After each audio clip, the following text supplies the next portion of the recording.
Very very good morning to all of you. नमस्कार दोस्तों।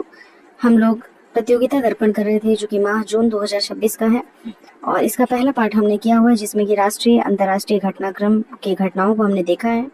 बहुत सारे पुरस्कार देखे थे और आज हम देखने वाले हैं खेलकूद। खेलकूद में कौन कौन से गेम्स जो है महत्वपूर्ण है हमारे लिए और भारत किस में स्थान प्राप्त किया है, वही वाले खेल हमारे लिए ज़्यादा महत्वपूर्ण होते हैं। तो आइए शुरू करते हैं खेलकूद के साथ। देखते हैं एथलेटिक्स। एथलेटिक्स में हिमाचल प्रदेश के सावन बरवाल का मैराथन दौड़ में नया रिकॉर्ड बनाया है। तो सावन बरवाल हैं जो कि हिमाचल प्रदेश के, इन्होंने मैराथन दौड़ में जो या उनकी दौड़ थी उसको पूरा किया है। 42.195 किलोमीटर की दौड़ 2 घंटे 11 मिनट 58 सेकंड में पूरा किया है। इस तरीके से इन्होंने एक नया रिकॉर्ड बनाया है, तो बस इसको ध्यान रखना है नाम से। हाफ मैराथन में ह्यूमनॉइड रोबोट ने तोड़ा मानव धावकों का विश्व रिकॉर्ड। तो एक रोबोट है ये। दक्षिणी बीजिंग के डेक्सिंग जिले में आयोजित ई टाउन हाफ मैराथन ऐसी दौड़ थी जिसमें कि मानव धावकों के साथ साथ 300 ह्यूमनॉइड रोबोट्स भी जो है वो दौड़े थे। तो Honor smart technology development company के द्वारा ये लाइटनिंग रोबोट 21.0975 किलोमीटर की यह दौड़ 50 मिनट 26 सेकंड में पूरा करके न सिर्फ विजेता रहा बल्कि हाफ मैराथन में मानव धावकों की तरह बनाया और विश्व रिकॉर्ड भी भंग कर दिया। तो पुरुषों की हाफ मैराथन रिकॉर्ड जो है 57 मिनट 20 सेकंड का है, जो कि मार्च 2026 में लिस्बन ऑफ मैराथन में युगांडा के जेकब किपलिमो में ने बनाया था।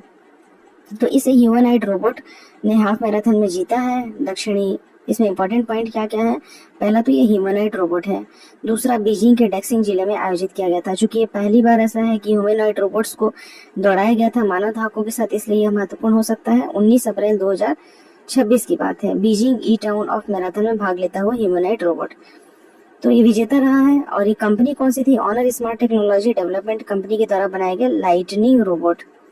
ठीक है, लाइटनिंग रोबोट था, यह विजेता रहा और रिकॉर्ड भी तोड़ दिया है। और बीजिंग में देखिए ई टाउन ऑफ मैराथन में मानव धावकों में पुरुष ने चीन के झाओ हाजी तथा महिलाओं में चीन की ही वांग कियोनेक्सिया विजेता रहे। ठीक, तो बीजिंग यानी कि चीन में है, इस तरीके का याद रखना है। बोस्टन मैराथन देखते हैं। तो विश्व के 7 मेजर मैराथन दौड़ों में 2026 की टोक्यो मैराथन के पश्चात दूसरी बोस्टन मैराथन का 130वां संस्करण मैसाचुसेट्स अमेरिका में हुआ था। यह हमारे लिए उतना ज़्यादा महत्वपूर्ण नहीं है। पुरुष वर्ग में जॉन कॉरियर और महिला वर्ग में शेरॉन लॉकेडी जो है वो विजेता रहे हैं। अब देखते हैं लंदन मैराथन में सेबेस्टियन सावे ने रचा इतिहास। 2 घंटे से भी कम समय में मैराथन दौड़ने वाले विश्व के पहले धावक हैं। तो ये 26 अप्रैल 2026 को संपन्न हुआ था। लंदन मैराथन दौड़ में पुरुष और महिला दोनों वर्गों में विजेता वही रहे। तो पुरुष वर्ग के विजेता सेबेस्टियन सावे ने जो 42.195 किलोमीटर की दौड़ 1 घंटे 59 मिनट और 30 सेकंड में पूरा करके इतिहास रच दिया। इस मामले में नया विश्व रिकॉर्ड बनाने के साथ साथ 2 घंटे से भी कम समय में मैराथन पूरी करने वाले विश्व के ये पहले धावक हो गए हैं। तो बहुत ही कम समय में, मतलब कि 42 किलोमीटर है लगभग, और आप 2 घंटे से कम समय में इन्होंने यात्रा तय कर ली है। सेबेस्टियन सावे, इनको याद रखना है। महिला वर्ग में टिक्स्ट असीफा इथियोपिया की हैं, वो विजेता रही। तीरंदाजी देखते हैं। विश्व पैरा तीरंदाजी चैंपियनशिप पदक तालिका में भारत का शीर्ष स्थान है। अब यहाँ पे यह इंपॉर्टेंट हो जाता है क्योंकि यहाँ से आ गया भारत के बारे में। तो पैरा तीरंदाजी में हम देख रहे थे शीतल कुमारी जी जो थी कि उन्होंने कितना अच्छा प्रदर्शन किया था।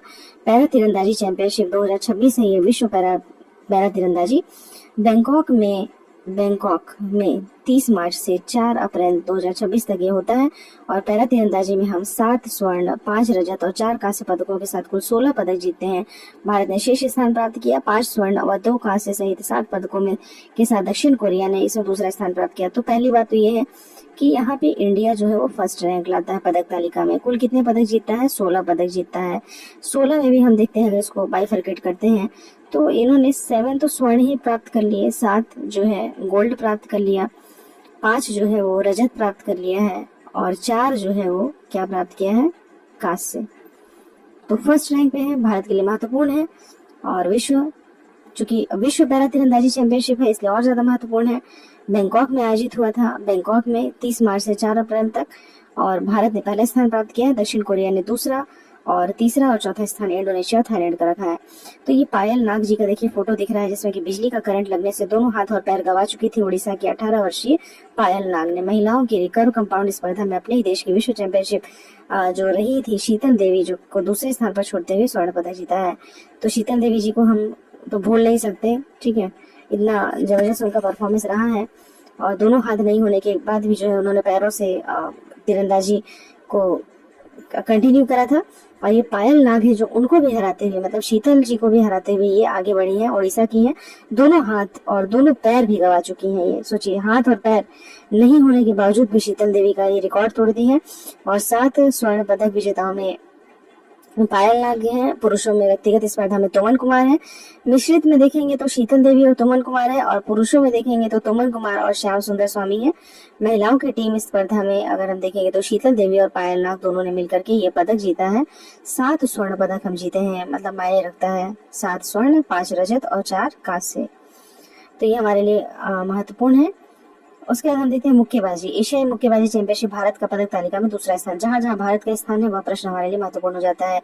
तो मंगोलिया के उलन बटोर में हम देखते हैं कि यह आयोजन हुआ था एशियाई मुक्केबाजी चैंपियनशिप का, जिसमें कि एशियाई मुक्केबाजी चैंपियनशिप में 5 स्वर्ण, 3 रजत और 8 कांस्य सहित 16 पदक जीतकर भारत ने पदक तालिका में दूसरा स्थान प्राप्त किया। तो मुक्केबाजी में भी हम अच्छा प्रदर्शन कर रहे हैं। तो इसमें 5 स्वर्ण जीता है, 3 रजत जीता है और 8 कांस्य जीता है।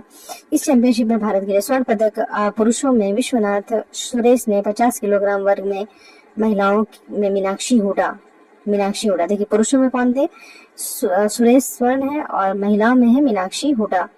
भारतीय पदक विजेता में स्वर्ण में दिखते हैं, है ना।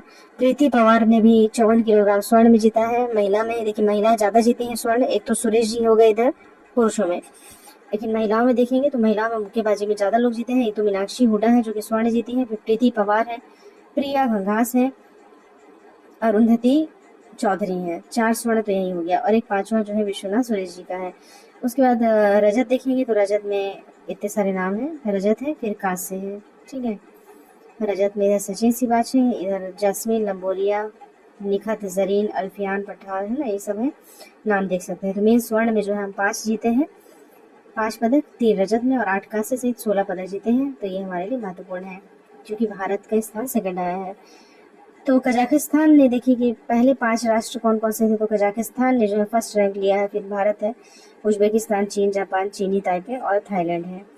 पदक तालिका में 5 राष्ट्र। एशियाई चैंपियनशिप था ये, है ना। बैडमिंटन देखते हैं। एशियाई बैडमिंटन चैंपियनशिप 2026 में भारत की आयुष शेट्टी को रजत पदक मिला है, यानी कि सिल्वर पाए हैं हम, सिल्वर बैडमिंटन में। तो भारत के 20 वर्षीय शटलर जो थे वो आयुष शेट्टी ने चीन के निगवू में 7 से 12 अप्रैल को बैडमिंटन चैंपियनशिप हुआ था, तो ये जो है रजत पदक प्राप्त किए। फाइनल में विश्व के जो नंबर 2 खिलाड़ी चीन के शी यूकी से पराजित हो गए। एशियाई बैडमिंटन चैंपियनशिप के इस 43वें संस्करण में रजत पदक की उनकी उपलब्धि इस दृष्टि से महत्वपूर्ण है क्योंकि उनसे पूर्व इस चैंपियनशिप में फाइनल तक पहुंचने वाला केवल एक ही भारतीय खिलाड़ी थे, भारत के दिनेश खन्ना, जो कि 1965 में इस चैंपियनशिप के फाइनल तक पहुंचकर स्वर्ण पदक जीतने में कामयाब रहे थे।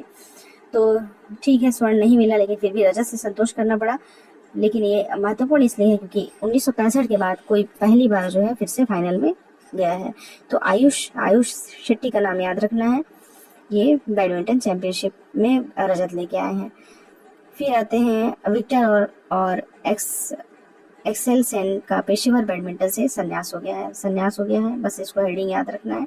क्रिकेट में देखते हैं कि भारत के संजू सैमसन मार्च 2026 के लिए आईसीसी के सर्वश्रेष्ठ पुरुष खिलाड़ी रहे हैं। फरवरी और मार्च 2026 में T20 विश्व कप में शानदार प्रदर्शन कर प्लेयर ऑफ द सीरीज घोषित किया गया था संजू सैमसन को। आईसीसी ने अपने जो मंथली प्राइज होता है इनका मार्च 2026 के लिए सर्वश्रेष्ठ पुरुष खिलाड़ी घोषित किया है, और इस विश्व कप में 5 मैचों में खेलकर सर्वाधिक 24 छक्के लगाने वाले रिकॉर्ड सैमसन ने अपने नाम किया है। तो भारत के संजू सैमसन मार्च 2026 के लिए आईसीसी के सर्वश्रेष्ठ पुरुष खिलाड़ी रहे हैं। ये बदलते रहता है, हर मंथ कुछ ना कुछ आते रहता है। महिलाओं का देखिए 10वां T20 वर्ल्ड कप हुआ था जून जुलाई 2026 में। T20 विश्व कप जो है अंतर्राष्ट्रीय क्रिकेट परिषद के तत्वाधान में फरवरी मार्च 2026 में हुआ। आईसीसी के महिलाओं के T20 वर्ल्ड कप के 10वें संस्करण का आयोजन 12 जून से 5 जुलाई 2026 को इंग्लैंड और वेल्स की मेजबानी में होगा, मतलब हो चुका है। इसमें भाग लेने वाले देखिए 12 टीम के बारे में बताया, ग्रुप ए और ग्रुप बी, जिसमें कि ये हो चुका है। इसको अगले वाले में हम कवर कर लेंगे, अगले वाले प्रतियोगिता दर्पण में कवर कर लेंगे। तो इसमें देखने की जरूरत नहीं है, अब तो जीत भी चुके हैं। फुटबॉल देखिए, फुटबॉल में है अंडर-20 सैफ फुटबॉल 2026, इसमें कि बांग्लादेश विजेता रहा है। ये सैफ कभी कभी आ जाता है तब लगता है कहाँ से आ गया, तो इसका तो नाम याद रखना चाहिए कि सैफ है south Asia football federation, south Asia football federation Saif है।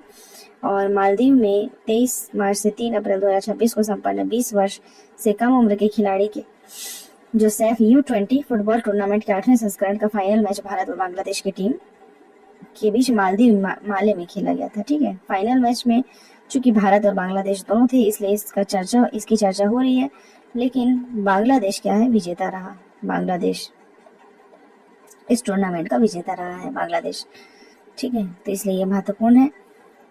कोपा डेल रे क्या है, स्पेनिश फुटबॉल के कोपा डेल रे के 124वें संस्करण का आयोजन स्पेन में हुआ था। इसमें टूर्नामेंट में जीतने वाले जो हैं एटलेटिको मैड्रिड को 4-3 से हराकर रियल सोसिडेड ने यह टूर्नामेंट जीता। इतना महत्वपूर्ण हमारे लिए नहीं है। सैफ इसलिए क्योंकि भारत बांग्लादेश के बीच में हुआ, बांग्लादेश विजेता रहा। संजू सैमसन ठीक है, महत्वपूर्ण है हमारे लिए। T20 वर्ल्ड कप तो है ही महत्वपूर्ण। और यहाँ पे एशियाई बैडमिंटन चैंपियनशिप में आयुष शेट्टी महत्वपूर्ण है। तीरंदाजी में पायल नाग, और साथ में हम स्वर्ण पदक जीत करके क्या है 16 पदक जीते हैं और फर्स्ट रैंक पर रहे।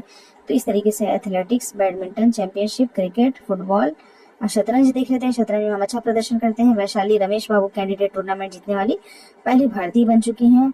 तो चेन्नई की 25 वर्षीय, आपको पता है दोनों भाई बहन बहुत ही अच्छा परफॉर्मेंस कर रहे थे।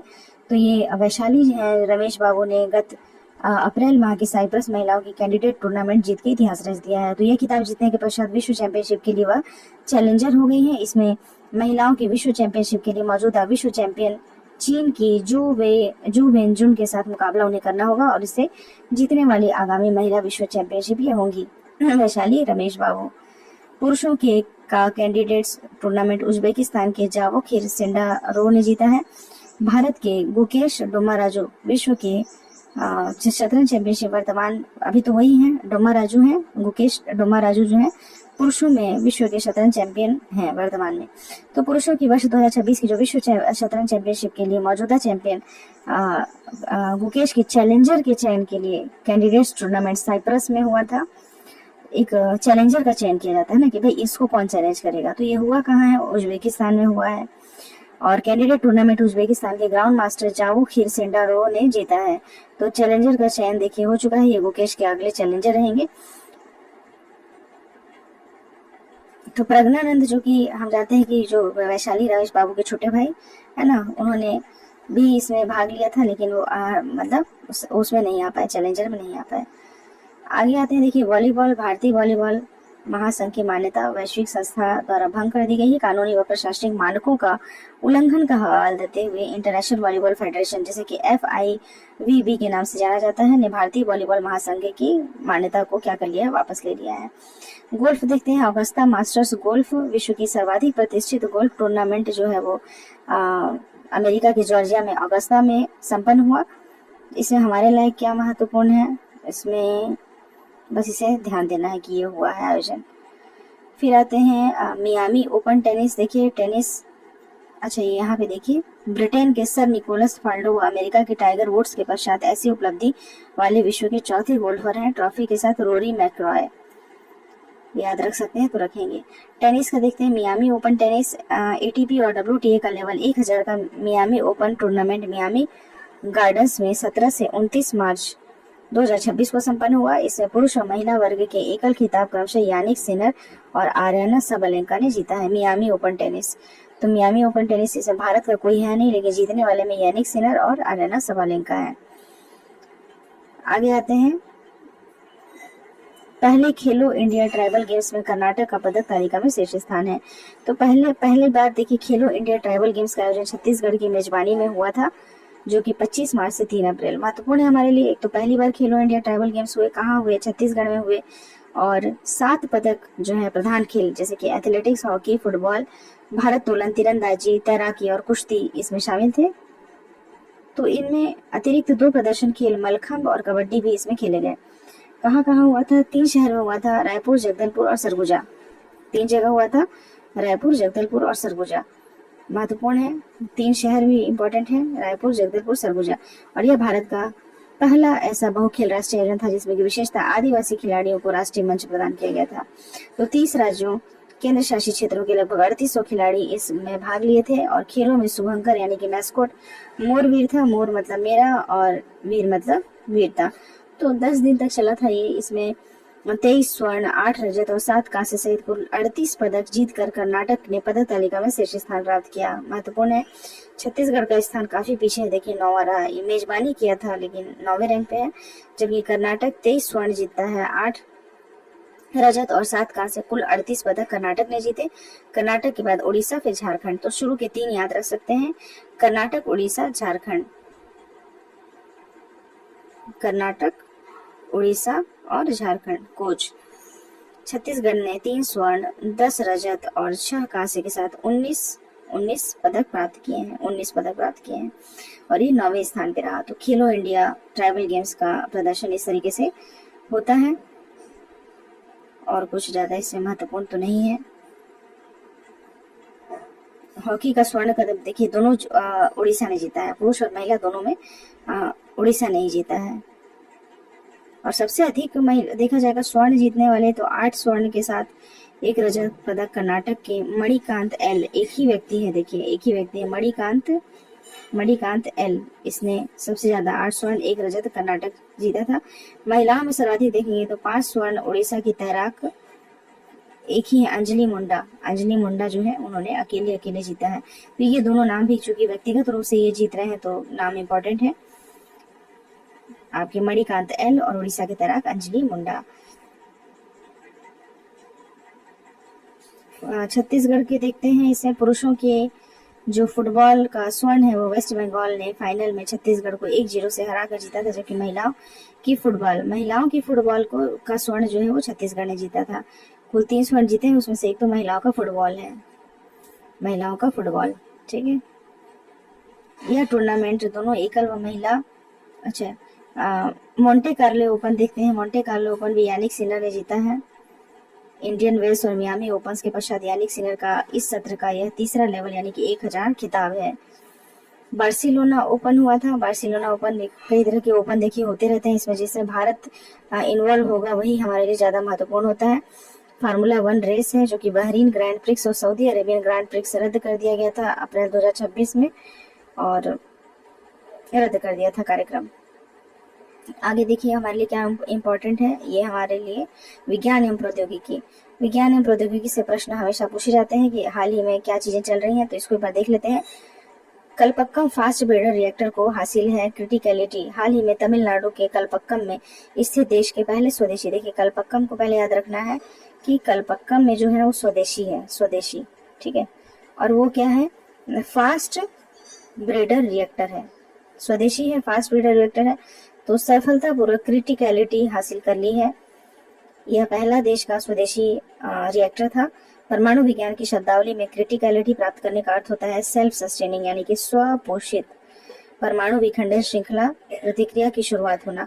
तो यह इस बात का प्रमाण होता है कि रिएक्टर का कोर जो है पूरी तरह से डिजाइन के अनुरूप कार्य कर रहा है और अब यह निरंतर ऊर्जा उत्पन्न करने के लिए तैयार है। तो उल्लेखनीय है कि यह विकास भारत के महत्वाकांक्षी 3 चरणीय परमाणु कार्यक्रम के द्वितीय चरण की वास्तविक शुरुआत का प्रतीक है।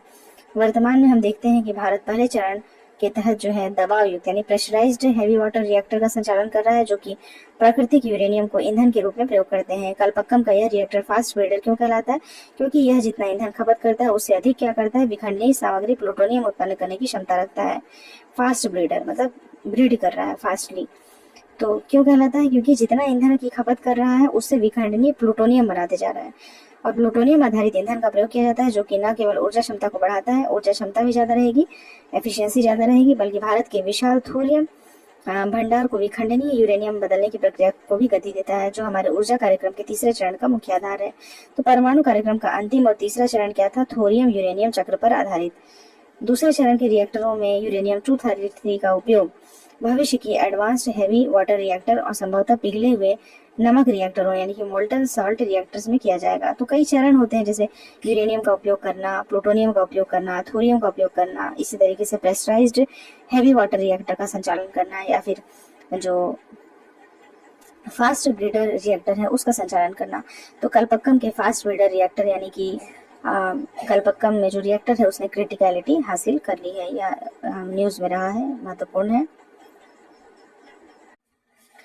देखिए दोस्तों, भारत की रणनीति शुरू से क्या रही है, मतलब कि परमाणु हमारे ऊर्जा भंडार, हमारे पास थोरियम के भंडार हैं, यूरेनियम के तो उतने हैं नहीं। तो हमने ये कोशिश किया था कि आत्मनिर्भर अगर हमको बनना है ऊर्जा के क्षेत्र में, तो हमें जो थोरियम के भंडार मौजूद है उस पर आधारित कोई ना कोई प्रौद्योगिकी हमें डेवलप करनी होगी। तो अन्य महत्वपूर्ण तथ्य देखते हैं कि कलपक्कम जो फास्ट ब्रीडर रिएक्टर है उसका संचालन कौन कर रहा है, तो भारतीय नाभिकीय विद्युत निगम लिमिटेड यानी कि भाविनी। ये भी कभी कभी आता है, भाविनी किससे संबंधित है, तो भारतीय नाभिकीय विद्युत निगम लिमिटेड, इसके द्वारा संचालन किया जा रहा है कलपक्कम फास्ट ब्रीडर रिएक्टर का। पारंपरिक रिएक्टरों के विपरीत फास्ट ब्रीडर रिएक्टरों में न्यूट्रॉन की गति को तेज रखने के लिए तरल सोडियम यानी कि लिक्विड सोडियम का प्रयोग शीतलक के रूप में किया जाता है। यानी कि लिक्विड सोडियम का प्रयोग किसके रूप में किया जाता है, शीतलक के रूप में किया जाता है। ये क्या करता है, गति को तेज करता है। ठीक है, पारंपरिक रिएक्टर के विपरीत फास्ट ब्रीडर रिएक्टर में न्यूट्रॉन की गति को तेज रखने के लिए तरल सोडियम का प्रयोग किया जाता है, जबकि पहले चरण के रिएक्टरों में शीतलक के तौर पे हैवी वाटर का, तो heavy water instead of heavy water we use liquid sodium here. ठीक है, तो हैवी वाटर की जगह में लिक्विड सोडियम का यूज कर रहे हैं। भारत का 3 चरणीय परमाणु कार्यक्रम महान वैज्ञानिक डॉक्टर होमी जहांगीर भाभा के द्वारा तैयार किया गया था, जिसका मुख्य उद्देश्य भारत के सीमित यूरेनियम संसाधनों के बावजूद थोरियम का उपयोग करके ऊर्जा में निर्भरता प्राप्त करनी थी। रूस के बाद भारत विश्व का दूसरा ऐसा देश है जिसके पास व्यावसायिक स्तर पर संचालन होने वाला फास्ट ब्रीडर रिएक्टर कार्यक्रम है। This is the most important fact, हमको याद रखना चाहिए कि रूस के बाद कौन है, भारत विश्व का दूसरा ऐसा देश है, सेकंड ऐसा देश है जिसके पास ये वाली टेक्नोलॉजी है और फास्ट ब्रीडर रिएक्टर कार्यक्रम है। कार्यक्रम का होना ज्यादा महत्वपूर्ण है। Multi lane free flow tolling प्रणाली क्या होती है, हाल ही में भारतीय राष्ट्रीय राजमार्ग में देखिए, आप जब भी जाते हैं तो या तो टोल रोक लेता है या फिर वहां पे हमको फास्ट टैग के माध्यम से देखना पड़ता है। तो हाल ही में देखते हैं कि भारतीय राष्ट्रीय राजमार्ग प्राधिकरण ने सभी फास्ट टैग जारी करने वाले बैंकों को एक निर्देश के तहत उन्हें अपने डेटाबेस में मौजूद वाहन पंजीकरण नंबर यानी कि VRN और लाइसेंस प्लेट नंबरों का यथाशीघ्र और सही सत्यापन करने को कहा है। यह निर्देश मुख्य रूप से आगामी multi lane free flow tolling system के सुचारू रूप से क्रियान्वयन करने के लिए की जा रही है। तो इस तरीके का सिस्टम डेवलप किया जाएगा कि कोई भी टोलिंग प्रणाली में टाइम नहीं लगेगा हमको, सुचारू रूप से फ्री फ्लो, मतलब कहीं रोकना नहीं, कहीं पे टोल टैक्स नहीं देना। अभी जो फास्ट टैग सिस्टम चल रहा था उसको भी हटा करके हम क्या कर रहे हैं, वाहन पंजीकरण नंबर को पूरा वेरीफाई कर रहे हैं और उसके बाद आगामी जो multi lane free flow tolling system है उसको सुचारू रूप से क्रियान्वित करेंगे। इसमें क्या होता है कि पारंपरिक जो टोल प्लाजा की तकनीक होती है जिसमें कि वाहनों को टोल भुगतान करने के लिए रुकना पड़ता था, तो अब रुकने की आवश्यकता नहीं होगी और फास्ट टैग व्यवस्था में वाहनों को टोल बूथ और बूम कैरियर के पास थोड़े समय के लिए रुकना पड़ता है, वो भी नहीं रुकना पड़ेगा। तो multi lane free flow technology science tech का देखिए हिस्सा पढ़ रहे हैं, कितना महत्वपूर्ण है ये। कहीं पे मेंशन करने के लिए भी यूज हो सकता है कि हम किस तरीके से ट्रांसपोर्ट में या फिर इसमें अच्छा कर रहे हैं। तो multi lane free flow technology में उच्च प्रदर्शन वाले जो रेडियो फ्रिक्वेंसी आइडेंटिफिकेशन रीडर होता है, एक बार प्रश्न पूछा था कि अगर मल्टी फ्लो रहेगा तो वहाँ पे क्या यूज किया जाएगा, तो रेडियो फ्रिक्वेंसी आइडेंटिफिकेशन रीडर होता है। ऑटोमेटिक नंबर प्लेट रिकॉग्निशन, तो कैमरे का एक नेटवर्क सड़क के ऊपर लगा होता है जो कि तेज गति से गुजर रहे वाहनों के फास्ट टैग और नंबर प्लेट की पहचान करके स्वतः ही टोल वसूल लेता है। तो गौरतलब है कि ये जो टेक्नोलॉजी है यानी कि MLFF मल्टी लेनिंग, क्या हम पढ़े थे इसको, multi lane free flow, multi lane MLFF। तो मल्टी लेन फ्री फ्लो जो टेक्नोलॉजी है वो पहले से ही सिंगापुर में इलेक्ट्रॉनिक रोड प्राइसिंग, ऑस्ट्रेलिया और कई यूरोपीय देशों में सफलतापूर्वक इससे उपयोग किया जा रहा है। फास्ट टैग में क्या होता था, जैसे यहाँ पे रेडिएशन वाला पढ़ रहे हैं हम लोग की radio frequency auto identification reader है, radio frequency auto identification reader RFID याद रखना है। फास्ट टैग में संचालन जो है भारतीय राष्ट्रीय भुगतान निगम यानी कि NPCI और NHAI के द्वारा संयुक्त रूप से किया जाता था और national electronic toll collection programme के अंतर्गत आती है। फास्ट टैग को भारत में पहली बार 2014 में स्वर्ण चतुर्भुज के अहमदाबाद मुंबई खंड में पायलट प्रोजेक्ट के रूप में किया गया था, फिर 15 फरवरी 2021 से पूरे भारत में लागू कर दिया गया। ये बात अलग है, कहीं कहीं पे अभी भी कैश में लिया जाता है। तो अच्छी है प्रणाली MLFF। खेल जीनोमिक्स कार्यक्रम देखते हैं कि गुजरात सरकार ने खेल जीनोमिक्स कार्यक्रम की शुरुआत की है। इसका उद्देश्य क्या है, प्रतिभाशाली एथलीटों के संपूर्ण जीनोम अनुक्रमण यानी होल जीनोमिक सीक्वेंसिंग का संचालन करना, कि जो भी व्यक्ति है जो अगर एथलेटिक्स में अच्छा कर रहा है तो उसका जीनोम सीक्वेंसिंग करेंगे। इसके माध्यम से वैज्ञानिक की टीम उन विशिष्ट आनुवंशिक चिन्हों को यानी जेनेटिक मार्कर्स की पहचान करेगी जो कि सहन शक्ति और शक्ति वाले खेलों में प्रदर्शन को प्रभावित करते हैं।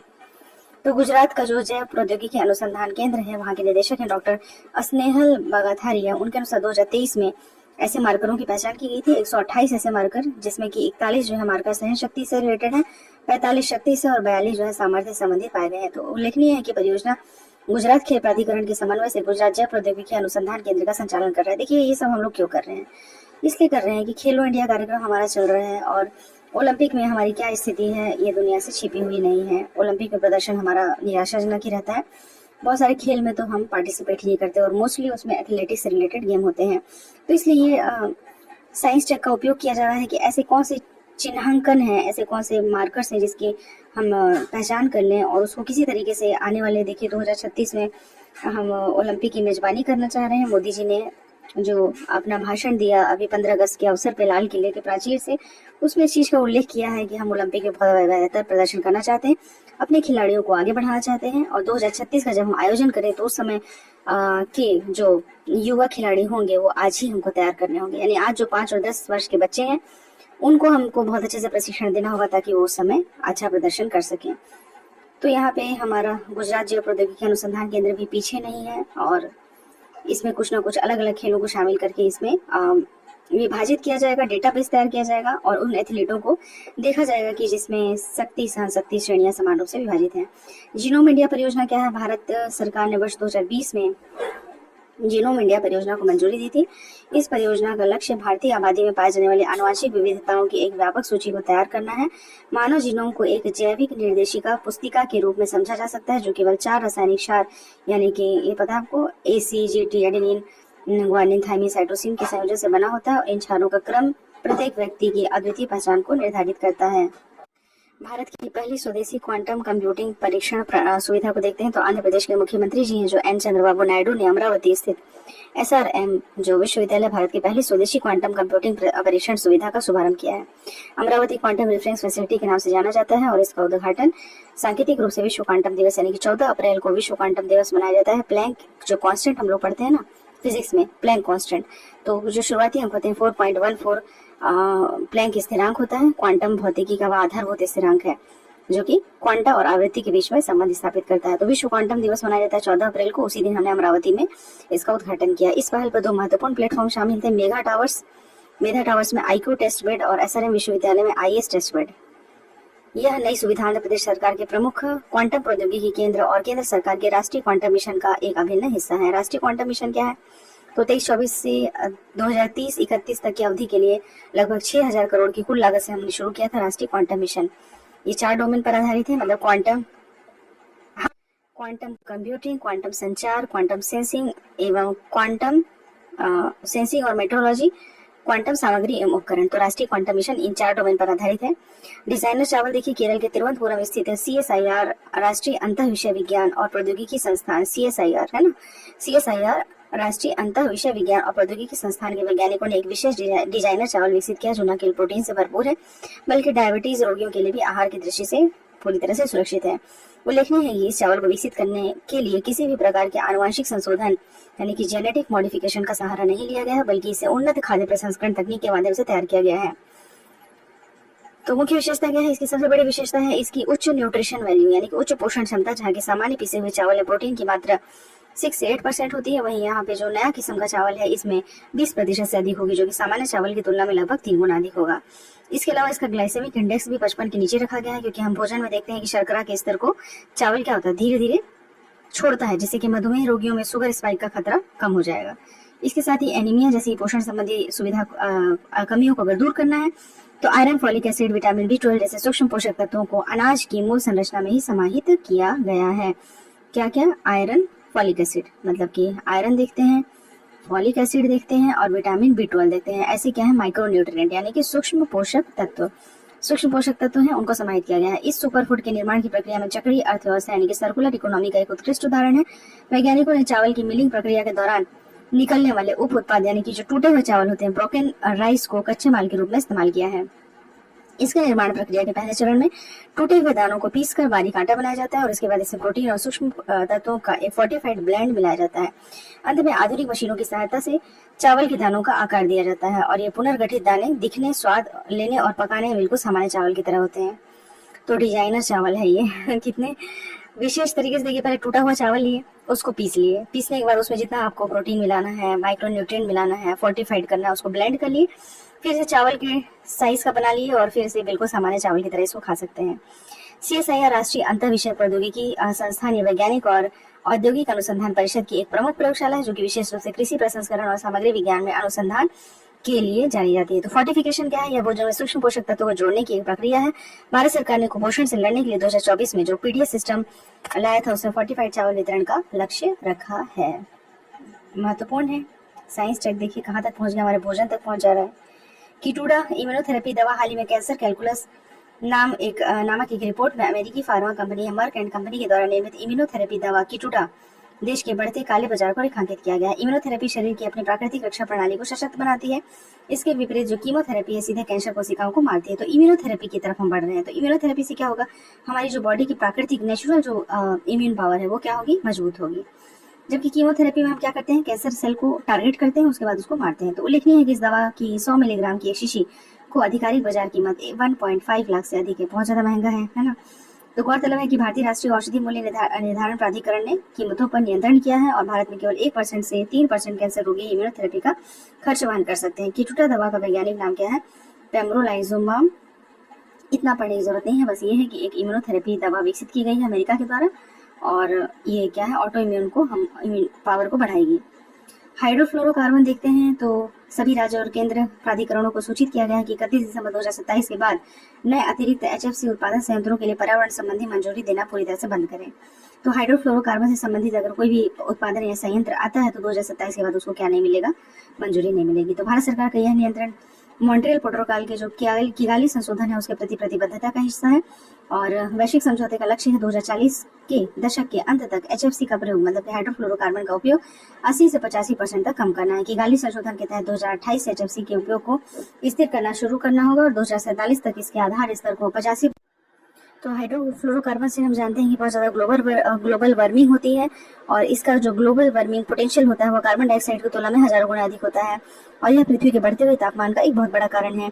तो इसलिए हम इसका ऑप्शन खोज रहे हैं। तो ऑप्शन में HFC के स्थान पर हाइड्रोफ्लोरोओलेफिन्स HFO और प्राकृतिक प्रशीतक जैसे कि अमोनिया के उपयोग पर हम अनुसंधान कर रहे हैं। तो इस तरीके से HFC के बारे में बताया गया है। ग्लोबल इलेक्ट्रिसिटी रिव्यू देखिए 2026 की रिपोर्ट जारी की गई है जिसमें कि प्रमुख थी जो ऊर्जा क्षेत्र के प्रमुख थिंक टैंक एम्बर ने अपनी 7वीं वार्षिक ग्लोबल इलेक्ट्रिसिटी रिव्यू पे एक रिपोर्ट जारी की है।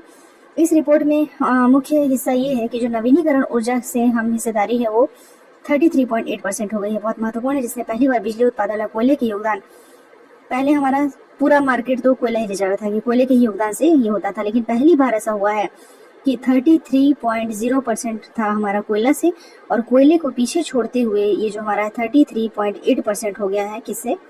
नवीनीकरणीय ऊर्जा की हिस्सेदारी। कई बार चर्चा किया है, अभी मोदी जी ने भी इस चीज को कहा लाल किले के प्राचीर से कि 2 गीगावाट हम सोलर एनर्जी से यात्रा चालू किए थे 2014 में और आज हम जो है 160 गीगावाट से भी ज्यादा पहुंच चुके हैं सोलर एनर्जी में। तो कितना ज्यादा नवीनीकरणीय ऊर्जा के ऊपर बहुत ज्यादा ध्यान दिया जा रहा है और इसी का रिजल्ट है। देखिए कि कोयले को हमने पीछे छोड़ दिया है। बहुत ही महत्वपूर्ण रिपोर्ट है ये। रिपोर्ट के अनुसार 2025 में बिजली की वैश्विक मांग में हुई कुल वृद्धि का, अगर बिजली की मांग में हम देखते हैं तो जो कुल वृद्धि हुई है उसमें 75% तो अकेले सिर्फ किसका है? सौर ऊर्जा का है। 75% हिस्सा अकेले सौर ऊर्जा के द्वारा पूरा किया गया। सौर ऊर्जा उत्पादन में एक वर्ष के भीतर 636 टेरावाट घंटा यानी कि टेरावाट घंटा की भारी वृद्धि दर्ज की गई है। पिछले वर्ष की तुलना में ये 30% अधिक है। इस परिवर्तन के पीछे मुख्य कारक सौर प्रौद्योगिकियों का किफायती होना है, क्योंकि जो सौर प्रौद्योगिकियां क्या है? किफायती हैं। इसके अनुसार 2015 से 25 के बीच में सोलर पैनल की कीमत में 90% की गिरावट आई है और साथ ही बैटरी स्टोरेज क्षेत्र में आई क्रांति के नवीनीकरणीय ऊर्जा की 24 घंटे आपूर्ति को संभव बना दिया है। तो काफी महत्वपूर्ण है। देखिए सोलर पैनल की कीमतों में कितना घटावट आया है? 90% से भी ज्यादा क्या हुआ? डिक्रीज हुआ है और 24 घंटे आपूर्ति को इसने संभव बना दिया है, जिसमें कि बैटरी का प्रयोग 46% की वृद्धि हुई है और कीमतों में देखेंगे तो 45% की कमी हुई है। कीमत कम हो रहा है, बैटरी का उपयोग क्या है? बढ़ रहा है। तो रिपोर्ट के अनुसार भारत ने वर्ष 2025 में रिकॉर्ड 38 गीगावाट सौर क्षमता जोड़ी है, जिसके साथ ही भारत ने इस मामले में पहली बार संयुक्त राज्य अमेरिका को भी पीछे छोड़ दिया है। भारत में अब सौर ऊर्जा जल विद्युत से भी आगे देश के सबसे बड़ा स्वच्छ ऊर्जा स्रोत बन गई है। भारत के नवीनीकरणीय ऊर्जा उत्पादन में 24% की वृद्धि हुई है। कितने परसेंट की वृद्धि हुई है? 24% की उल्लेखनीय वृद्धि हुई है, जबकि जीवाश्म ईंधन आधारित 3.3% की गिरावट भी दर्ज की गई है। तो नवीनीकरणीय ऊर्जा उत्पादन में हम कितना ग्रोथ कर रहे हैं? 24% का ग्रोथ हमने किया है, और जीवाश्म ईंधन में 3.3% का क्या किया है? गिरावट किया है। वैश्विक स्तर पर चीन अब भी शीर्ष पर है, जिसने कि सौर ऊर्जा क्षमता की वैश्विक वृद्धि में आधे से अधिक का योगदान दिया है, और चीन की अब तक कुल बिजली उत्पादन का 22% हिस्सा सौर पवन ऊर्जा से आता है, सौर और पवन ऊर्जा से आता है। तो हमारे लिए क्या महत्वपूर्ण था इसमें? ये था कि जो नवीनीकरणीय ऊर्जा की हिस्सेदारी है 33.8% हो गई है, और अकेले इसमें सौर ऊर्जा का बहुत ज्यादा योगदान है, मतलब कि उसका 75% हिस्सा तो अकेले किसका है? सौर ऊर्जा का है। पिछले वर्ष की तुलना में 30% अधिक है। तो बैटरी स्टोरेज, बैटरी की पावर हमारी बढ़ रही है, और साथ ही में जो वृद्धि और इसकी कीमत है वो कम हो रही है। तो प्रौद्योगिकी का इतना बड़ा योगदान है यहाँ पे। अकेले अभी तक 1-2 पेज जो हमने पढ़ा है साइंस टेक का, वो बहुत ज्यादा महत्वपूर्ण है, प्री, मेंस और इंटरव्यू तीनों के हिसाब से। अन्य महत्वपूर्ण तथ्य में हम देखते हैं कि जो COP28 का शिखर सम्मेलन हुआ था, काफी महत्वपूर्ण है COP28, उसमें कि हमने 30 नवंबर से 13 दिसंबर 2023 में शामिल हुए थे, और 2030 तक नवीनीकरणीय ऊर्जा की क्षमता को 3 गुना करने का संकल्प लिया था। वहीं भारत ने 2030 तक अपनी जो गैर जीवाश्म क्षमता है उसको कितना? 500 गीगावाट तक ले जाने के लिए, और 50% ऊर्जा आवश्यकताओं को नवीनीकरणीय स्रोतों से पूरा करने का लक्ष्य रखा था, कि हम अपनी जो क्षमता है ना उसको कहाँ तक ले जाएंगे? 500 गीगावाट तक ले जाएंगे।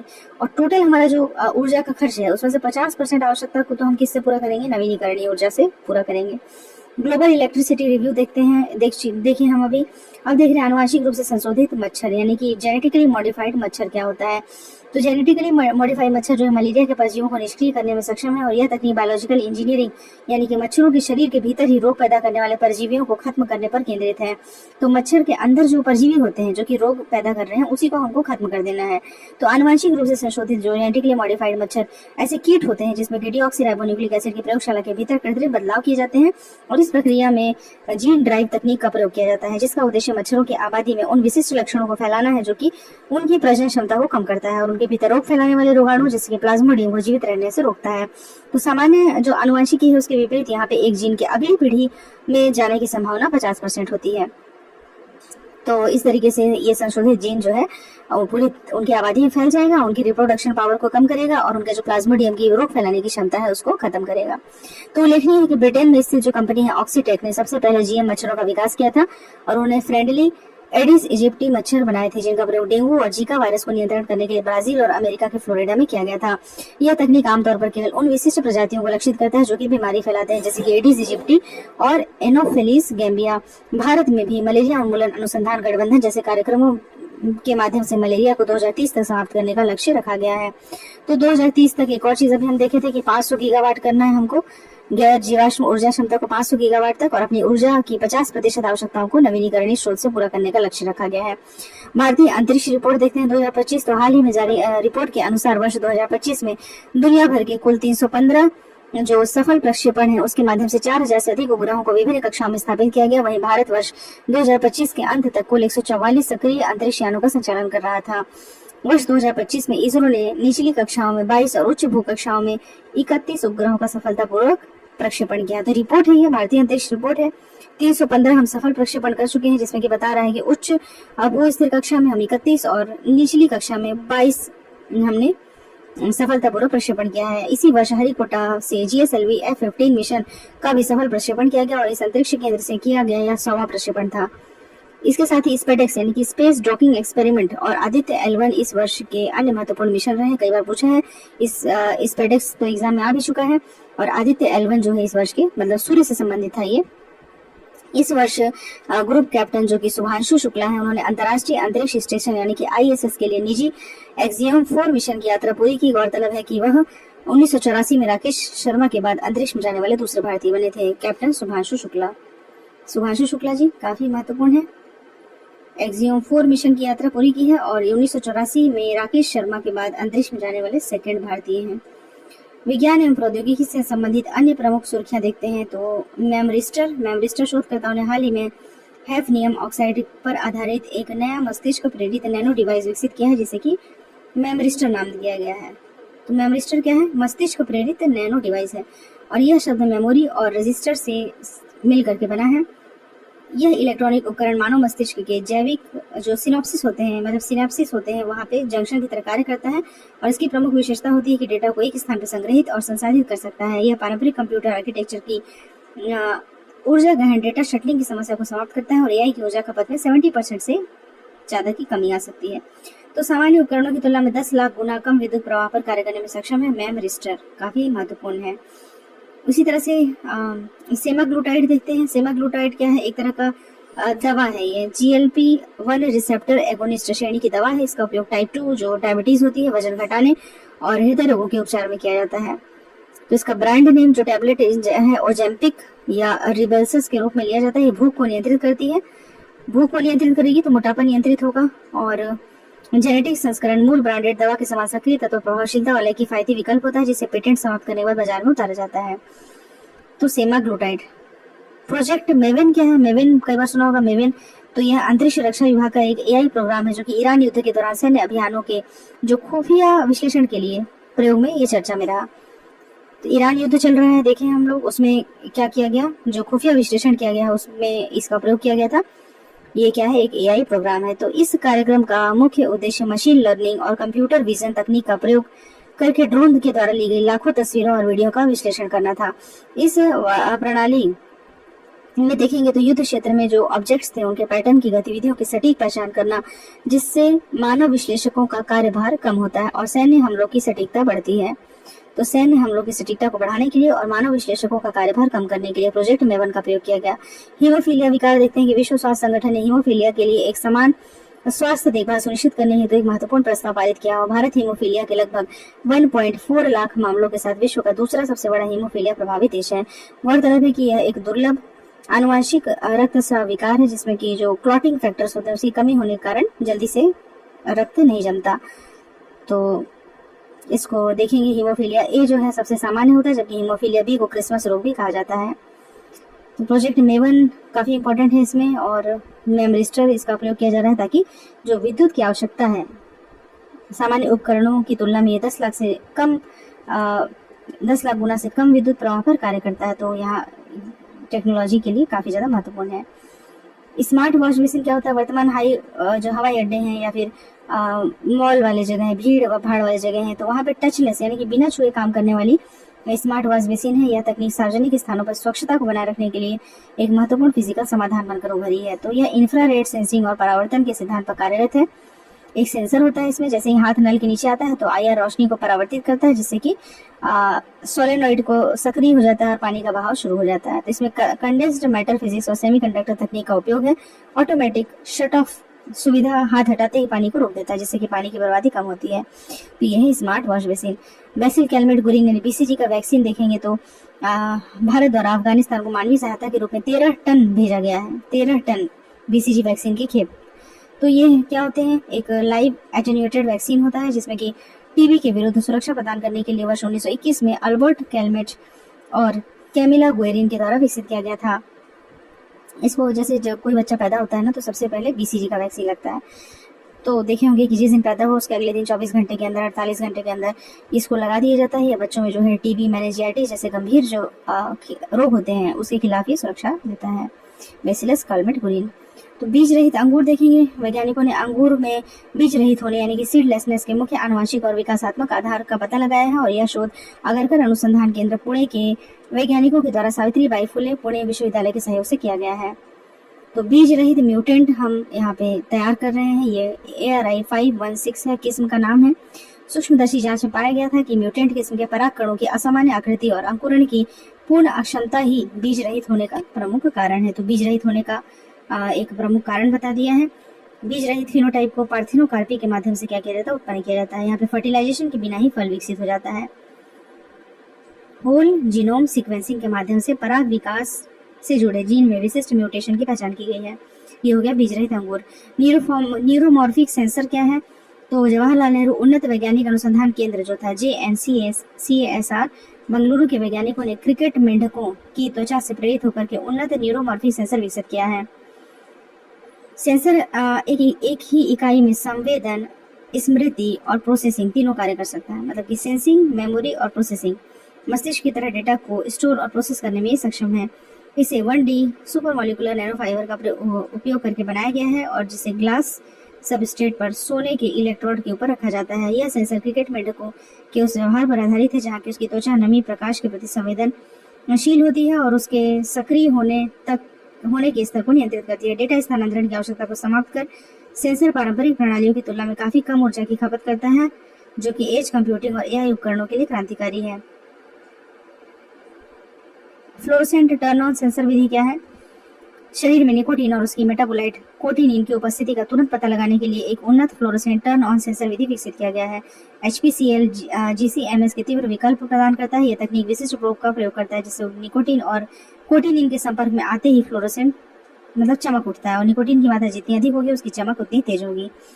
तो यह विधि है उसमें जलीय माध्यमों के साथ सजीवित कोशिकाओं के भीतर बायोमार्कर स्तरों की पहचान करने में ये सक्षम है। विश्व का सबसे बड़ा सौर वृक्ष क्या है? वैज्ञानिकों और औद्योगिक अनुसंधान परिषद ने दुर्गापुर पश्चिम बंगाल में विश्व का सबसे बड़ा सौर वृक्ष यानी कि सोलर ट्री स्थापित किया है और इस सौर वृक्ष की स्थापित क्षमता है 11.5 kWp किलोवाट। सौर वृक्ष की स्थापित क्षमता देखिए 11.5 से अधिक है, जबकि 330 क्षमता के कुल 35 सोलर पीवी पैनल लगे हुए हैं। यह प्रति वर्ष 12,000 से 14,000 यूनिट स्वच्छ बिजली पैदा कर सकता है। कहाँ पे है? दुर्गापुर पश्चिम बंगाल। विश्व का सबसे बड़ा सौर वृक्ष याद रखना होगा। सबसे ज्यादा ऊर्जा, सबसे ज्यादा सौर वृक्ष मतलब वेस्ट बंगाल, दुर्गापुर। दुर्गा जी से इसको कनेक्ट करेंगे कि सबसे ज्यादा शक्तिशाली है, विश्व का सबसे बड़ा सौर वृक्ष है, सबसे ज्यादा ऊर्जा देने वाला है, सबसे ज्यादा शक्ति देने वाली माँ दुर्गा है, तो इसलिए दुर्गापुर वेस्ट बंगाल में है ये। यह पीएम कुसुम योजना के लक्ष्यों के अनुरूप ही है। कृषि पंप, ई ट्रैक्टर, ई सुविधा केंद्रों को ऊर्जा प्रदान करता है, मतलब बड़े बड़ी चीजों को दे रहा है ना ऊर्जा। कृषि पंप को दे रहा है, ई ट्रैक्टर को, ई सुविधा केंद्रों को दे रहा है। तो यह सालाना 10 से 12 टन कार्बन डाइऑक्साइड उत्सर्जन को कम करने में सहायक होगा। नासा के द्वारा रोजा परियोजना को देखिए मंजूरी दी गई है। नासा यूरोपीय अंतरिक्ष एजेंसी के रोजालिंड फ्रैंकलिन गगन मिशन जो था के लिए अपनी रोजा परियोजना को आधिकारिक मंजूरी दे दी गई है। देखिए रूस यूक्रेन जब वॉर चला तो रूस के साथ सहयोग टूटने के बाद यह मिशन संकट में था और अब नासा के समर्थन से 2028 में इसे लॉन्च किया जाएगा। ये क्या करेगा? मिशन मंगल की सतह के नीचे 2 मीटर गहराई तक ड्रिलिंग करके प्राचीन सूक्ष्मजीवी जीवन के संकेतों की खोज करने वाला पहला मिशन होगा। इस मिशन के तहत रोवर मंगल के ऑक्सिया प्लानम क्षेत्र में उतरेगा जो भूवैज्ञानिक रूप से प्राचीन जल की उपस्थिति के लिए जाना जाता है। टाटा सेमीकंडक्टर SEZ को मंजूरी दी गई है। भारत सरकार ने गुजरात के धौलेरा में Tata semiconductor manufacturing private limited के द्वारा 91,000 करोड़ की लागत से स्थापित होने वाले देश के पहले प्रमुख सेमीकंडक्टर फैब्रिकेशन संयंत्र के लिए SEZ की मंजूरी दी गई। कहाँ के लिए? गुजरात के धौलेरा। याद रखने वाली चीज है, ये आना ही आना है, किसी न किसी प्रीलिम्स में कहीं क्वेश्चन आपको ये मिलेगा ही, क्योंकि मोदी जी के भी भाषण में ये शामिल था। टाटा सेमीकंडक्टर SEZ को मंजूरी दी गई है। गुजरात के कहाँ है? धौलेरा में है। Tata semiconductor manufacturing private limited 91,000 crore की लागत से स्थापित होने वाला प्रमुख सेमीकंडक्टर फैब्रिकेशन संयंत्र है। ये टाटा इलेक्ट्रॉनिक्स के द्वारा विकसित किया जा रहा है। पार्किंसंस रोग की दवा देखिए एल्डोपा एडिनबर्ग विश्वविद्यालय के शोधकर्ताओं ने ई कोलाई बैक्टीरिया का प्रयोग करके प्लास्टिक कचरे को पार्किंसन रोग की दवा एल्डोपा में परिवर्तित कर दिया है। यह पहली बार है देखिए जब प्लास्टिक कचरे को जैविक प्रक्रिया के द्वारा एक उच्च मूल्य वाली न्यूरोलॉजिकल दवा में बदला गया। कितना महत्वपूर्ण है, मतलब बॉटलों में देखिए रसायन प्रयुक्त होता है, रसायन रूप से टेरेफ्थेलिक एसिड में तोड़ा जाता है, उसके बाद आनुवंशिक रूप से संशोधित करके जो ई कोलाई बैक्टीरिया है इन अणुओं को खासकर उन्हें एल्डोपा में बदल देते हैं। पार्किंसंस रोग के उपचार के लिए एक दवा है, तो अवशिष्ट दवा बनने का ये पहला एग्जाम्पल है। पर्यावरण एवं परिस्थिति वाला सेक्शन देखेंगे। भारत में चमगादड़ों की स्थिति का प्रथम राष्ट्रीय मूल्यांकन किया गया है। भारत में चमगादड़ों की स्थिति नेचर कंजर्वेशन फाउंडेशन और बैट कंजर्वेशन इंटरनेशनल के सहयोग से किया जाता है। इसमें देखा गया कि 135 प्रजातियां शोध की कमी के कारण जहां उपेक्षा का सामना कर रही है, वहीं शहरीकरण, वनों की कटाई, भूमि उपयोग में बदलाव और जलवायु प्रभाव के कारण ये सब खतरे में है। तो भारत में चमगादड़ प्रजातियों के वितरण में भिन्नता दर्ज की गई। उदाहरण के लिए पश्चिम बंगाल में 68 चमगादड़ प्रजातियां पाई जाती हैं जो इस श्रेणी में सबसे आगे है। इसके बाद मेघालय में 66, उत्तराखंड में 52, केरल और कर्नाटक में 41 है, सिक्किम में 43 प्रजातियां पाई जाती हैं। तो इसमें याद करने वाली बात क्या है? बात यह है कि भारत के चमगादड़ों की स्थिति यानी कि सॉल बैट्स 2024-25 की रिपोर्ट जारी किसके माध्यम से की जाती है? नेचर कंजर्वेशन फाउंडेशन और बैट कंजर्वेशन इंटरनेशनल के सहयोग से। इस रिपोर्ट के अनुसार यह भी बताया गया है कि चमगादड़ केवल निशाचर जीव नहीं है, बल्कि वह परागण, बीजों के प्रसार और कीट नियंत्रण के माध्यम से कृषि और पारिस्थितिकी तंत्र के रीढ़ के समान कार्य करते हैं। ठीक है, मिट्टी की उर्वरता को बढ़ाने में भी ये अद्वितीय भूमिका निभाते हैं। वेस्ट बंगाल और मेघालय जैसे राज्य में इन प्रजातियों की विविधता के मामले में शीर्ष पे है। कहाँ वेस्ट बंगाल और मेघालय में। और पंजाब और हरियाणा में हम देखेंगे तो कृषि विस्तार के कारण इनकी संख्या सीमित हो गई है। उल्लेखनीय है कि चमगादड़ की 135 प्रजातियों में से 16 तो लोकल है, मतलब कि कुल चमगादड़ों का 12% जो केवल भारत में पाया जाता है, और उनमें से 7 को प्रकृति संरक्षण के लिए अंतर्राष्ट्रीय संघ के द्वारा संकटग्रस्त श्रेणी में सूचीबद्ध किया गया है। तो भारत में चमगादड़ों की स्थिति रिपोर्ट आई है, थोड़ा सा ऊपर से इसको देखा जा सकता है। संकटग्रस्त प्रजाति कौन कौन सी है, ये लिस्ट दिया हुआ है, एक बार इसको गो थ्रू कर सकते हैं। आएंगे देखिए ठोस कचरा प्रबंधन अधिनियम 2026। पर्यावरण वन एवं जलवायु मंत्रालय ने ठोस कचरा प्रबंधन नियम 2026 को पूर्व में ही अधिसूचित किया था, जो अब 1 अप्रैल 2026 से प्रभावी हो गए हैं। इन नियमों ने 2016 के नियमों का स्थान ले लिया है और साथ ही SWM नियम यानी पर्यावरण संरक्षण अधिनियम के तहत, जो पर्यावरण संरक्षण अधिनियम 1986 था उसके तहत अधिसूचित एक व्यापक नियामक ढांचा है। तो 2026 में क्या किया गया है, अधिसूचित किया गया है इसको। यह संशोधित नियम चक्रीय अर्थव्यवस्था के सिद्धांतों को एकीकृत करेंगे और देश में कारगर कचरा अलगाव प्रबंधन पर विशेष ध्यान देने के साथ उत्पादनकर्ता की जिम्मेदारी का विस्तार करेंगे। जो भी कचरा देखिए उत्पादन करता, अभी तक उसकी जिम्मेदारी की बात नहीं कही जा रही थी, बस कलेक्शन की बात हो रही थी कि लोग आएंगे उसको कलेक्ट करेंगे, किस तरह से उसका साइक्लिक मतलब रीयूज रिसाइकल ये सब पे ध्यान देना। लेकिन अब क्या है, उत्पादन करता, आप कचरा उत्पन्न कर रहे हैं तो उसकी जिम्मेदारी का भी विस्तार किया जाएगा। उल्लेखनीय है कि SWM निगम 2026 जो है इसके अंतर्गत ठोस कचरे के 4 स्तरों के अलगाव को अनिवार्य बना दिया गया है। मतलब गीला कचरा आपको गीले में डालना है, ठोस कचरा ठोस में डालना है, ठोस में भी जो प्लास्टिक के कचरे हैं, निडल के हैं, इलेक्ट्रॉनिक वेस्ट है, सबको अलग अलग करना होगा। तो 4 प्रकार से इस नियम को अलग, मतलब ये आएगा भी अलग कर दिया गया है। नए नियमों के तहत देखिए ठोस उत्पादक की जवाबदेही बनेगी जिन संस्थानों का क्षेत्रफल 20,000 वर्ग मीटर से अधिक है, जो कि प्रतिदिन 100 किलोग्राम से अधिक अपशिष्ट उत्पादन करते हैं, अब थोक अपशिष्ट उत्पादक हैं। और इनको गीले अपशिष्ट का प्रसंस्करण स्थल पर ही करना होगा और उन्हें एक प्रमाण पत्र भी लेना होगा जिसमें कि EBWGR प्रमाण पत्र होगा।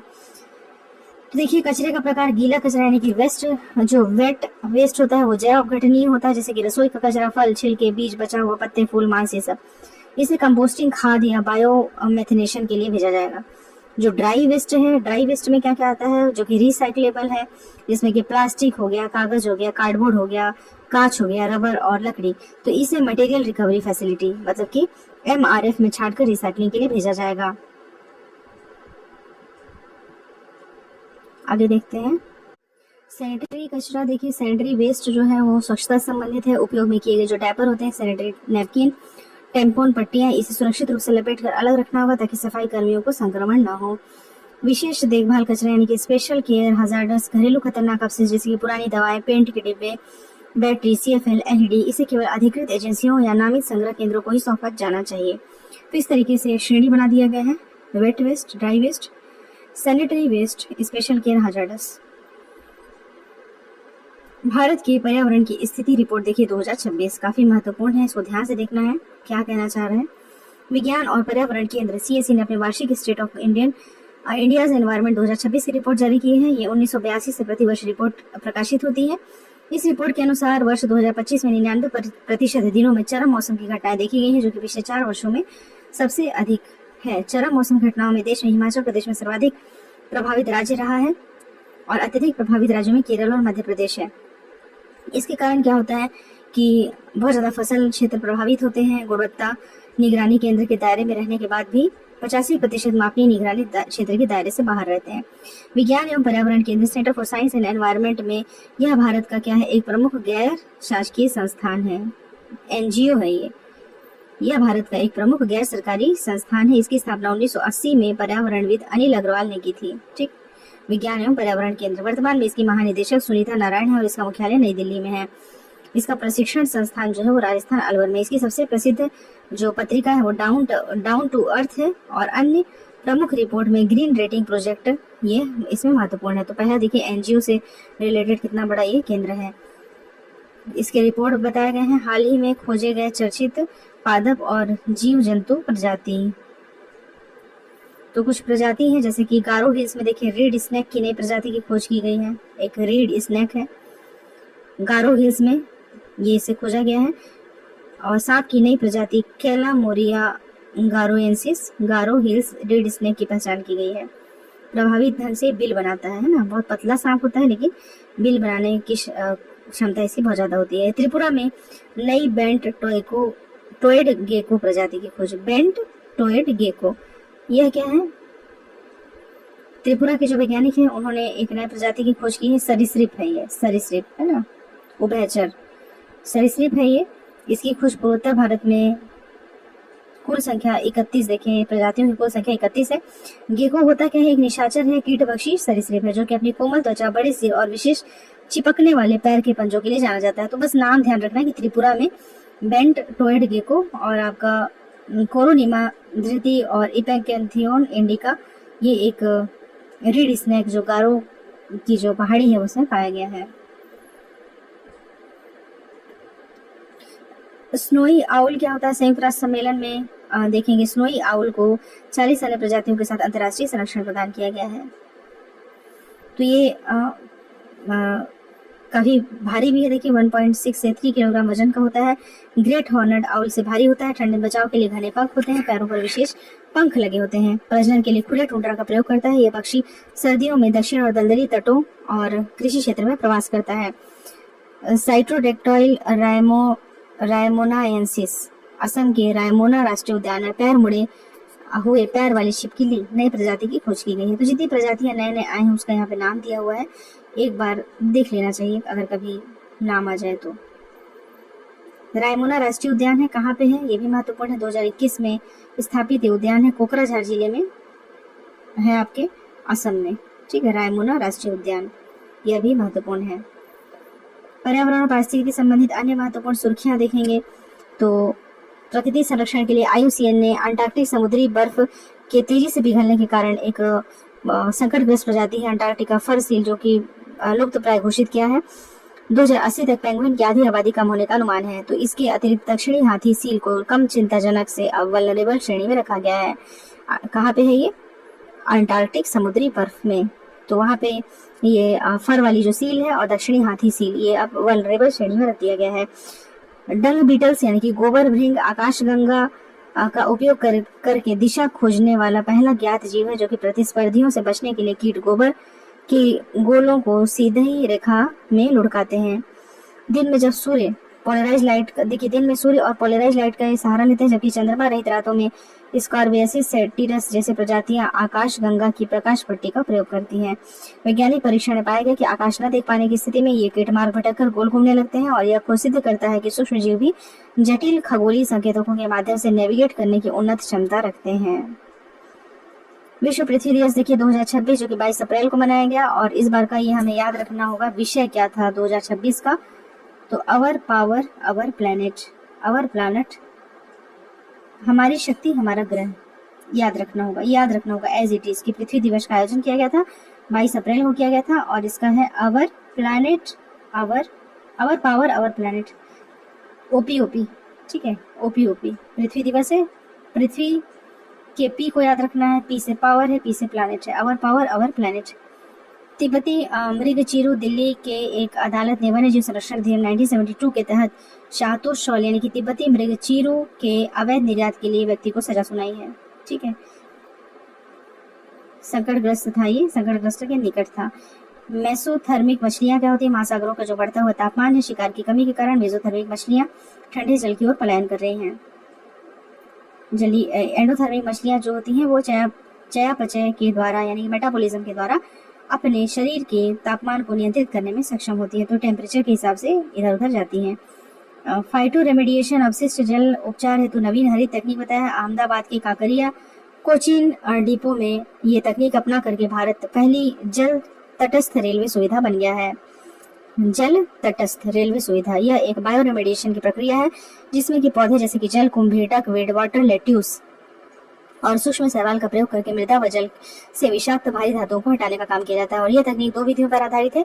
एक है इन सिटू, जिससे कि उपचार सीधे संदूषित स्थल पे जैसे कि बायो वेंटिंग होता है, और एक्स सिटू जहाँ पे सामग्री को पंप करके दूसरी जगह उपचारित किया जाता है।